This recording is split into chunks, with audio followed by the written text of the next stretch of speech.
السلام علیکم ورحمۃ اللہ وبرکاتہ۔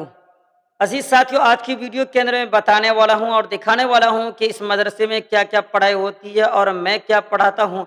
تو چلیے یہاں سے میں اسٹارٹ کرتا ہوں۔ سب سے پہلے میں اپنا کمرہ اپنے درسگاہ لے چلتا ہوں اور دکھاتا ہوں۔ یہاں پہ جو آپ دکھ رہے ہیں، جو سامنے آپ کو بچے نظر آ رہے ہیں، یہ میرے پاس پڑھنے والے بچے ہیں۔ میں انہیں حفظ پڑھاتا ہوں اور حفظ پڑھانے کے ساتھ ساتھ میں انہیں تعلیم الاسلام پڑھاتا ہوں۔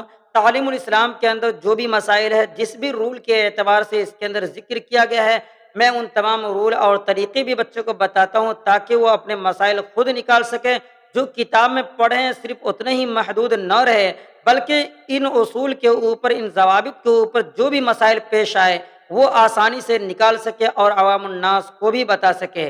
بہرحال یہ تو اردو پڑھانے کا کچھ طریقہ ہو گیا، اور اس کے بعد اس کے اندر میں نے اردو لکھنا بھی رکھا ہے تاکہ بچے کی تحریر بھی ٹھیک ہو، اور اس کے بعد اس کے اندر میں نے ایک یہ بھی طریقہ رکھا ہے کہ بچوں کو اردو لکھنا سکھائے، زبانیں کس طریقے سے وہ لکھ سکے۔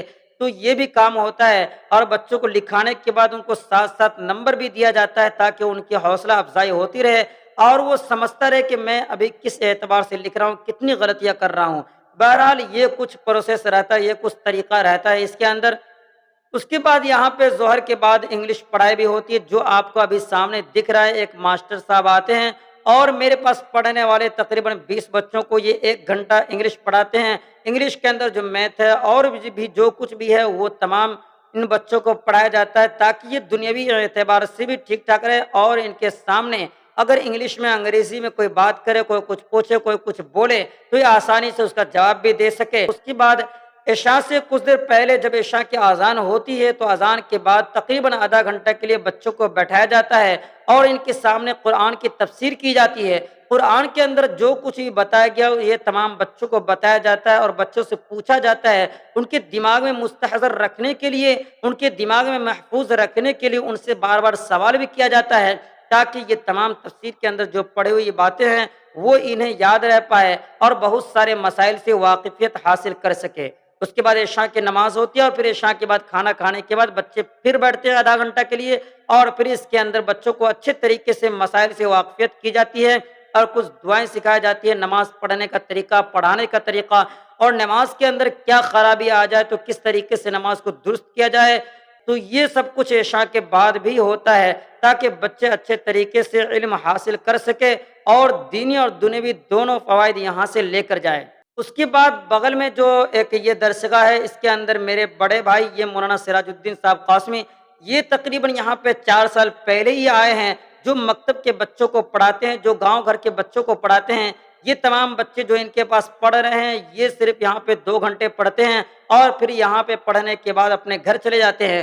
تو یہاں پہ جو بچیاں پڑھتی ہیں، اگر ان میں سے کچھ سلائی سیکھنا چاہے تو سلائی سینٹر بھی یہاں پہ ہے، جیسا کہ میں نے پہلی ویڈیو میں آپ کو دکھایا تھا۔ تو کچھ بچیاں سلائی سیکھنے کے لیے بھی دوبارہ آتی ہیں، اور گاؤں گھر کی کچھ غیر مسلم بچیاں یا پھر مسلم بچیاں بھی آتی ہیں اور سلائی بھی سیکھتی ہیں یہاں پہ۔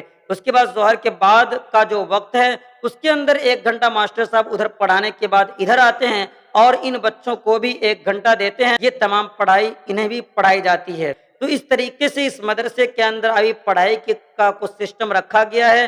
نیا نیا مدرسہ ہے، اس لیے زیادہ کچھ اس کے اندر نہیں رکھا گیا ہے۔ جس طریقے سے یہ مدرسہ بڑھتا جائے گا اسی طریقے سے بچوں کے اندر بھی اضافہ ہوگا اور اساتذہ کے اندر بھی اضافہ ہوگا۔ تمام باتیں بتانے کے بعد ایک بات میں بتانا ضروری سمجھوں گا، جو اس مدرسے کے ہیڈ ہیں، جو اس مدرسے کے چلانے والے ہیں، وہ ہیں جناب پرویز صاحب، جن کا فوٹو میں آپ کو اسکرین پہ دکھا دے رہا ہوں۔ یہ ابھی یہاں پہ نہیں ہے، اس لیے میں ویڈیو کی شکل میں آپ کو نہیں دکھا رہا۔